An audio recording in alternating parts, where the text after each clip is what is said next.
உடம்பு ரொம்ப சரியில்லாமல் ஒரு 25 டேஸ் லாங் லீவ் எடுத்திருந்தேன். இன்னையோட இந்த 25 டேஸ் லீவ் முடியுது. நாளையிலேருந்து ஆஸ் யூஷுவல் ரொட்டீன் தான். நார்மலாக ஒரு தண்ணி கேன் கூட மாடிக்கு தூக்கிட்டு வர முடியல. அந்தளவுக்கு வீக் ஆகிட்டேன். ஆல்சோ இதை நான் எப்படி மறந்தேன்னு தெரியல. இந்த உளுந்து கஞ்சி வந்து நான் ரெகுலராக எடுத்துகிட்டு தான் இருந்தேன். இடைப்பட்ட காலத்தில் வரலாற்று சான்றுகள் அனைத்தும் மண்ணுக்குள் புதைந்ததுங்கிற மாதிரி இதை நான் மறந்துட்டேன் போல்.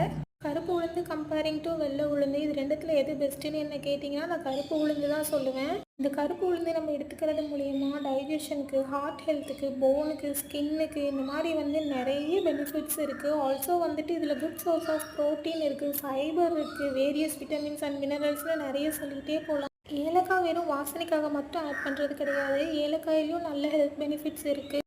அதே போல் சுக்கு நல்ல டைஜஷனுக்கு ஹெல்ப் பண்ணும். உளுந்து வறுக்கிறப்போ ஒரு 15 மினிட்ஸ் லோ ஃப்ளேம்லேயே வச்சு வருங்க. அரைச்சி நல்லா ஆற வச்சுட்டு மாய்ஸ்டர் ஃப்ரீ ஏர்டைட் கண்டெய்னரில் ஸ்டோர் பண்ணி வச்சிங்கன்னா அப் டு 1 மந்த் நல்லா ஃப்ரெஷ்ஷாகவே இருக்கும் யூஸ் பண்ண.